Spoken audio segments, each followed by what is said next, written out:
Welcome दोस्तों, study with नवीन चौधरी के YouTube channel पे आप लोगों का स्वागत है। और जैसा कि हम मेडिवल इंडिया यानी मध्यकालीन भारत पढ़ रहे हैं, इसमें अब से पहले 2 वीडियोस हो चुकी हैं और दोनों वीडियोस में पहले हमने एक सूची दी थी महाजनपदों की। उसके बाद सभी महाजनपदों के बारे में विस्तार से बताया, कौन सा महाजनपद कहाँ अवस्थित था, यहाँ तक कि मैप से भी बताया कहाँ पे क्या है। उसके बाद आज हम शुरू करने जा रहे हैं उन महाजनपदों पर राज करने वाले वंशों के बारे में। क्योंकि अगर बात करें महाजनपद काल की, तो महाजनपद काल में 600 बीसी के बाद जो सबसे बड़ा महाजनपद बन के उभरा वो था मगध महाजनपद। दरअसल अब हम पढ़ेंगे कि क्रमवार किस किस वंश ने मगध पर राज किया, क्योंकि मगध एक ऐसा महाजनपद हुआ करता था कि उस पर राज करने वाला शासक इस पूरे भारतवर्ष का शासक हुआ करता था। क्योंकि मगध सामरिक दृष्टि से भी बहुत अच्छा था, भौगोलिक दृष्टि से बहुत अच्छा था और वहां की जो भौतिक स्थिति थी वो भी बहुत अच्छी थी। क्योंकि लोह अयस्क भी उसी राज्य से निकलता था, लोह अयस्क से हथियार बनते थे और हथियारों से वो हर जगह जीत दर्ज कर सकते थे। तो इसलिए उसकी सेना भी बहुत बड़ी हुआ करती थी मगध की। एक समय पर मगध की विजय पताका भारत के सभी कोनों में फहराई, ये स्थिति थी मगध की। अब मगध में किस किस वंश ने राज किया वो क्रमवार हम शुरू करते हैं। तो पहला जो राजवंश था वो था हर्यक वंश। तो हर्यक वंश जो था वो इसके बारे में आपने पहले नहीं पढ़ा होगा, मैं बता देता हूं कि नागवंश की एक शाखा थी, उपशाखा थी नागवंश की। मैंने लिखा हुआ है नागवंश, मैं दोबारा लिख देता हूं। नागवंश की एक उपशाखा थी, उससे निकले हुए थे ये लोग, हर्यक वंश जो था। अब हर्यक वंश में अगर बताऊं तो हर्यक वंश में 6 शासक हुए हैं, लेकिन हमें पढ़ने को मिलते हैं 3, और चौथा शासक केवल इसलिए पढ़ने को मिलता है क्योंकि उसके अमात्य ने उसे गद्दी से पदस्थ करके खुद बन गया था शासक शिशुनाग, और उसने फिर शिशुनाग वंश की स्थापना की थी। अब होता यह है कि सबसे पहला जो शासक आया उसका नाम था बिंबिसार, और बिंबिसार एक बहुत महत्वाकांक्षी शासक था। उसके बारे में बताऊं तो जो जैन ग्रंथ हैं, जैन साहित्य हैं, उसमें उसे श्रेणिक कहा गया है, और जो मत्स्य पुराण है उसमें उसे क्षेत्रोजस कहा गया है, मतलब क्षेत्र का विस्तार करने वाला। और सबसे पहली क्षेत्र विस्तारवादी नीति इसने शुरू की। इसने क्या काम किया, विवाह मैत्री एक कूटनीति होती है, विवाह मैत्री नीति के अंतर्गत इसने अपने पड़ोसी देशों से शादियां की, और शादियां करने के बाद उन्हें अपनी तरफ मिला लिया, क्योंकि जिससे शादी होगी वो कभी आपका दुश्मन नहीं होगा। तो इसने सबसे पहली शादी की वो कौशला देवी से की, जो कि कौशल नरेश थे। कौशल नरेश प्रसन्नजीत थे, प्रसन्नजीत की बहन थी कौशला देवी। प्लस था ये कि इसे दहेज में यहां से काशी मिली, और काशी से बहुत बड़ा राजस्व मिलता था मगध को। उसके बाद उसने दूसरी शादी की, वैशाली के लिच्छवी वंश था, और लिच्छवी वंश का जो उस वक्त शासक था उसका नाम था चेटक। तो चेटक की बहन थी चेलेना, तो उसने दूसरी शादी की अपनी चेलेना से। और अब तीसरी शादी उसने जो की वो की उसने क्षेमा से। ये मद्र नरेश की बहन थी क्षेमा। मद्र राज्य जो था वो कुरु के पास का नजदीक का एक देश था मद्र देश, तो वहां की राजकुमारी थी क्षेमा, उससे शादी की। अब बात करूं तो महाबग्ग जातक यानी जातक कथाएं बुद्ध के धर्म से संबंधित हैं। तो महाबग्ग जातक के अनुसार बिंबिसार की करीब 500 पत्नियां थीं। उसने 500 शादियां की थी अपने साम्राज्य विस्तार के लिए। ये महाबग्ग इस बात का प्रमाण देता है। उसके बाद बात करें कुशल प्रशासन की, तो जो दुनिया में पहली बार कुशल प्रशासन देखने को मिलता है वो बिंबिसार के राज्य में मिलता है। बिंबिसार ने सर्वप्रथम ये सोचा कि अगर मैं अपने राज्य को चलाऊं तो मुझे उसके लिए किन किन इकाइयों की आवश्यकता होती है।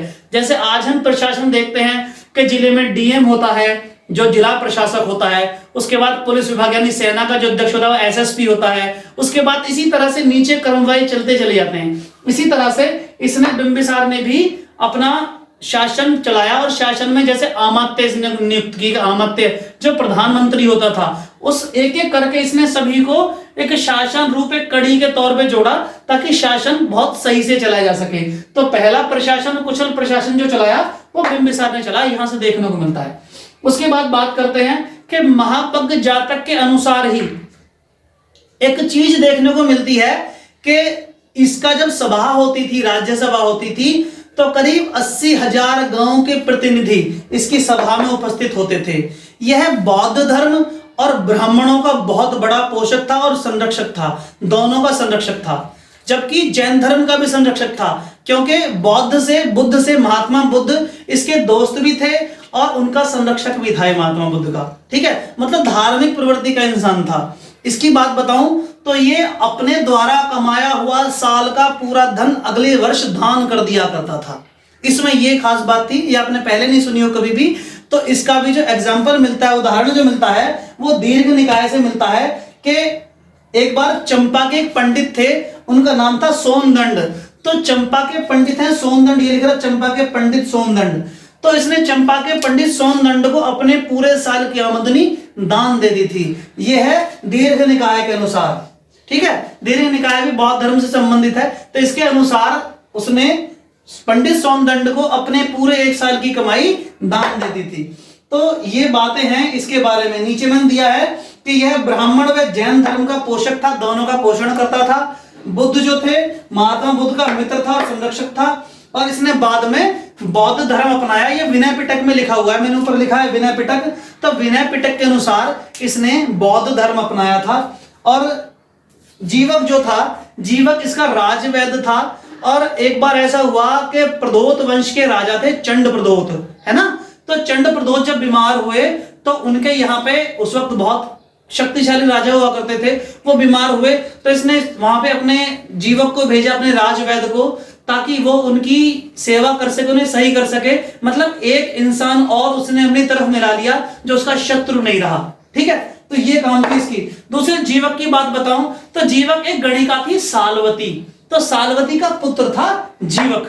ये आपको पहले किसी ने बताया होगा कि जो ये जीवक था राजवैद्य, ये एक गणिका थी सालवती, उसका पुत्र था जीवक। अब बात करूं तो इसने अंग को जीता, चंपा को जीता। अंग और चंपा जीतने के बाद इसने अपने पुत्र अजात शत्रु को वहां का राज्यपाल बनाया, उपराजा बनाया कि इन क्षेत्रों का सारा कार्यभार अब आप देखोगे। अब अजात शत्रु ने क्या काम किया, जैसे थोड़ी स्थिति अजात शत्रु की सुदृढ़ हुई और प्रशासनिक कार्य सीख गया, तो उसने बिंबिसार का वध कर दिया, बिंबिसार की हत्या कर दी और खुद राजा बन बैठा। अब बात करते हैं अजात शत्रु की। तो अजात शत्रु को कुणिक के नाम से भी जाना जाता है। ठीक है, और इसका जो शासन रहा वो 492 ईसा पूर्व से 460 ईसा पूर्व तक रहा। इसके शासन की विशेषताएं ये हैं कि जो प्रथम बौद्ध संगीति हुई वो इसी के समय में हुई, और जो महात्मा बुद्ध की शिक्षाएं हैं उन्हें 2 भागों में विभाजित करके संकलित किया गया इसी प्रथम बौद्ध संगीति में, जिसे सुत्त पिटक और विनय पिटक कहा गया है। तो सुत्त पिटक और विनय पिटक में महात्मा बुद्ध की शिक्षाएं विभाजित हुई और अलग अलग संकलित किया गया, लिखा गया। उसके बाद अगर बात करें तो पुराणों में जिसका शासन मिलता है उसने 28 वर्ष शासन किया है, और बौद्ध धर्म के अनुसार इसने 32 वर्ष शासन किया अजात शत्रु ने। उसके बाद हुआ ये कि इसने लिच्छवियों से युद्ध किया। तो लिच्छवियों से युद्ध करने के लिए इसने सर्वप्रथम एक चीज इस्तेमाल की, जो सर्वप्रथम अस्त्र इस्तेमाल हुए वो थे रथ, मूसल और महाशिलाकंटक।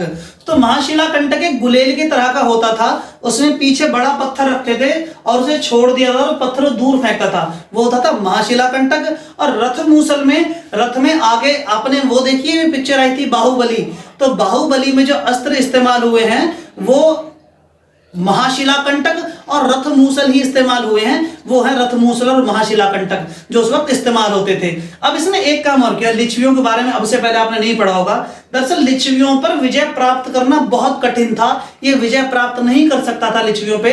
तो इसने क्या काम किया, अपना जो मंत्री था इसका वर्षकार, ये लिखा नीचे वर्षकार, तो वर्षकार को इसने क्या काम किया, वर्षकार ने दोनों ने एक योजना बनाई, एक कूटनीति बनाई। तो उस कूटनीति के तहत वर्षकार को इसने देश निकाला दे दिया।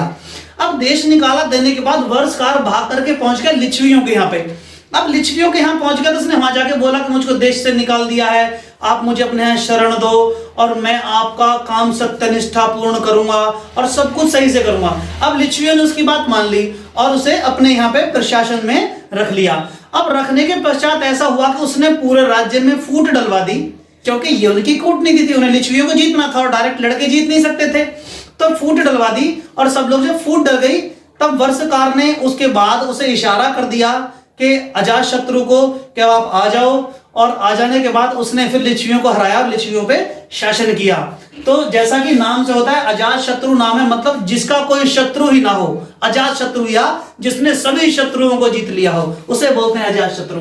दूसरा, काशी और वज्जी दो संघ थे, इन्हें भी इसने जीता। उसके बाद बात करें आगे, तो शासन के 8वें वर्ष में, जब इसके शासन को 8 वर्ष हो गए थे, तो उसके पश्चात बुद्ध को परिनिर्वाण प्राप्त हुआ कुशीनगर में। ठीक है, तो कुशीनगर में बुद्ध 8वें वर्ष उनकी मृत्यु हो गई। कौन से? अजातशत्रु के शासन के 8वें वर्ष में।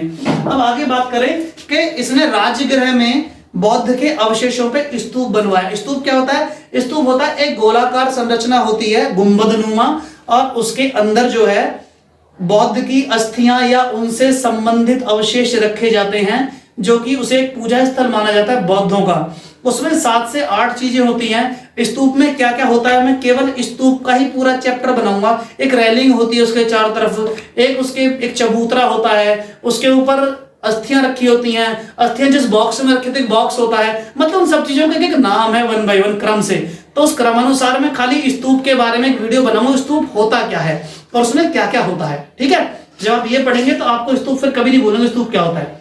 अब इतना ही समझिए कि राजगृह में बुद्ध के अवशेषों पर उसने स्तूप बनवाया, क्योंकि राजगृह इसकी राजधानी थी, इसने राजधानी नहीं बदली थी। इनकी राजधानी राजगृह, राजगीर, दोनों में से कुछ भी लिख के आए, एक ही बात है।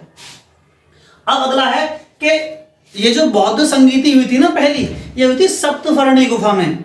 इसमें लिखा हुआ है कि सप्तफर्णी गुफा में पहली बौद्ध संगीति हुई, जो कि अजातशत्रु के टाइम पे हुई। उसके बाद अगला ये है कि इसका पुत्र था उदयन। उदयन ने इसकी हत्या कर दी और खुद शासक बन बैठा इसकी जगह पे। जब ये पिता पुत्र हत्या करते आ रहे हैं तो इसे पितृहंत वंश भी कहा जाता है, पितृहंता वंश। ठीक है, अजातशत्रु की हत्या करने के पश्चात उदयन बैठा, जो कि उसका बेटा था, और इसने 461 से 445 बीसी तक राज्य किया मगध पे। और इसने क्या काम किया, जो इसकी पुरानी राजधानी थी राजगृह, राजगृह एक खास बात यह थी कि 5 पहाड़ियों से घिरी हुई थी, सुरक्षित जगह थी, इसलिए राजधानी बनाया था। तो इसने उसे बदल के एक गंगा नदी और सोन नदी के संगम पे एक शहर बसाया, जिसका नाम था कुसुमपुरा, और बाद में इसी शहर का नाम पाटलिपुत्र पड़ा। तो इसने अपनी राजधानी उसे बनाया। दूसरी एक विशेष बात इसकी ये थी कि जैन धर्मावलंबी था, ये जैन धर्म को मानने वाला था। इसके बाद इसका पुत्र हुआ, उसका नाम था अनिरुद्ध, फिर अनिरुद्ध का पुत्र हुआ मुंड, और फिर मुंड का पुत्र हुआ जो अंतिम शासक रहा नागदशक या दर्शक। दरअसल पुराणों में इसे दर्शक कहा गया है, वैसे इसका नाम नागदशक था। अब ये अयोग्य शासक थे बाकी सब के सब, मतलब ये इस तरफ जो है पतन होता चला गया इस वंश का, जो था हमारा हर्यक वंश।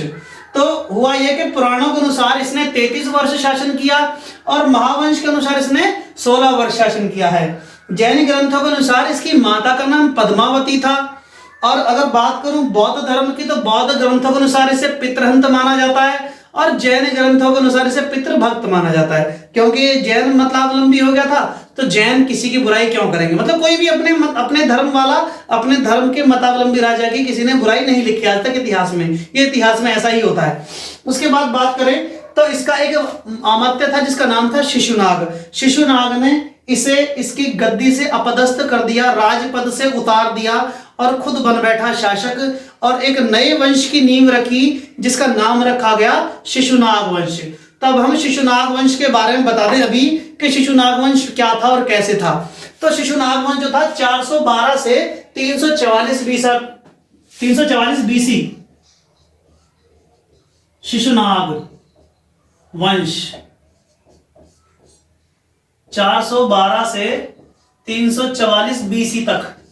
बीसी मतलब बिफोर क्राइस्ट या ईसा पूर्व, एक ही बात है। यहां तक इनका शासन रहा शिशुनाग का। अब शिशुनाग की बात करूं तो इसने सबसे पहले क्या काम किया, अवंती था और वत्स था। अवंती और वत्स इन दोनों राज्यों पर अधिकार किया, इन्हें हराया। ठीक है, और उसके बाद बात करूं तो इसने बंगाल से लेकर के और मालवा तक, अगर भारत की स्थिति ये देखें तो बंगाल यहां कहीं है और मालवा यहां कहीं है गुजरात में। तो बंगाल से मालवा तक का सारा क्षेत्र जो था वो अधिकार में आता था मगध महाजनपद के में। कहने का मतलब ये इतना बड़ा प्रशासन हो गया था मगध महाजनपद का कि बहुत विस्तृत रूप में उसने ये काम किया। दूसरे इसने एक काम किया कि जिसकी राजधानी थी पहली जो थी राजगृह या मगध की राजधानी राजगृह थी, उसे ये पाटलिपुत्र से, मतलब राजगृह से पाटलिपुत्र हो गई थी जो कि उदयन ने बना दी थी। पाटलिपुत्र से अभी वैशाली ले गया इसने, पाटलिपुत्र से वैशाली राजधानी बनाई। ठीक है, ये दो काम किए इसने, पाटलिपुत्र से वैशाली को इसने अपनी राजधानी बनाया।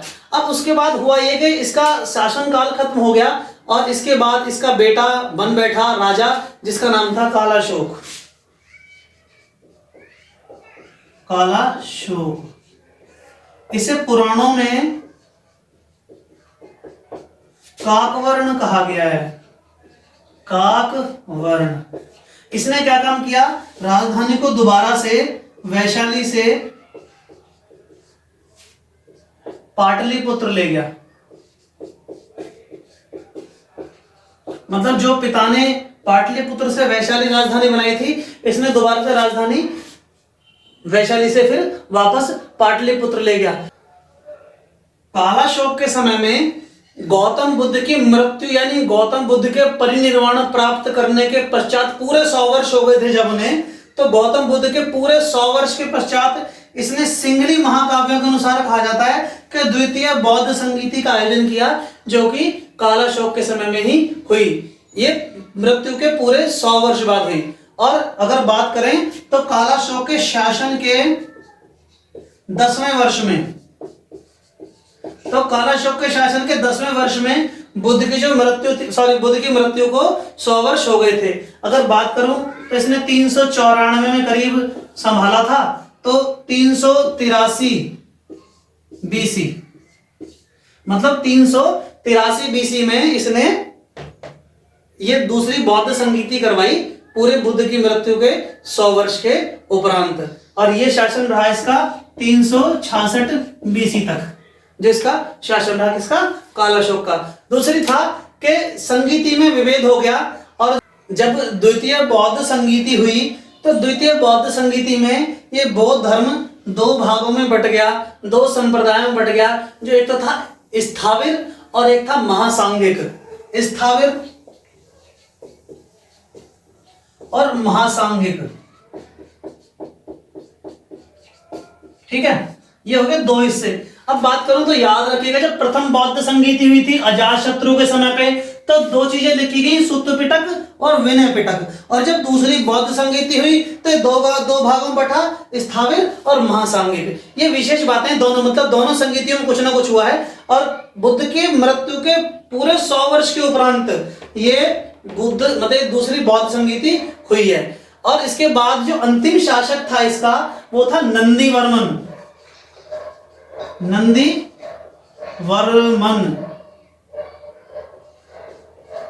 मतलब वो जो कालाशोक के बाद राजा बना वो था नंदीवर्मन, या उसे महानंदिन भी कहा जाता है। महानंदिन, महानंदिन इसे इस नाम से भी जाना जाता है। और इस महानंदिन का एक आमत्य हुआ करता था जिसका नाम था महापद्मानंद।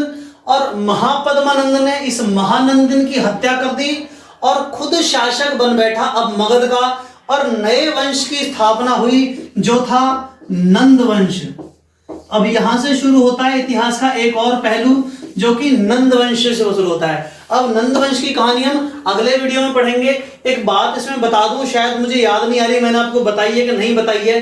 भारत में जो सबसे पहला विदेशी आक्रमण हुआ था वो ईरानियों ने किया था। ईरानियों ने यह किया था करीब 516 बीसी में, 516 बीसी में आक्रमण किया था। और इसका नाम था डेरियस। जो ईरानी था इसका नाम था डेरियस। इसको दारा प्रथम भी बोलते थे, दारा फर्स्ट। तो दारा प्रथम का जो आक्रमण हुआ था यह हुआ था हर्यक वंश के दौरान, क्योंकि हर्यक वंश ही उस वक्त राज कर रहा था 516 बीसी में। तो ये था आज का हमारा दो वंशों का क्रम जिन्होंने कि मगध महाजनपद पे राज किया और मगध महाजनपद का उत्कर्ष किया या उसको आगे बढ़ा करके ले गए और उसका राज्य विस्तार किया। तो दोस्तों प्लीज बताइएगा मेरी वीडियो कैसी लगी। प्लीज प्लीज प्लीज आपसे कहता हूं, आप कमेंट डालिए, मुझे बताइए कि वीडियो कैसी थी। मेरा चैनल सब्सक्राइब कीजिए, लाइक कीजिए। ये वीडियो देखने के लिए बहुत बहुत धन्यवाद।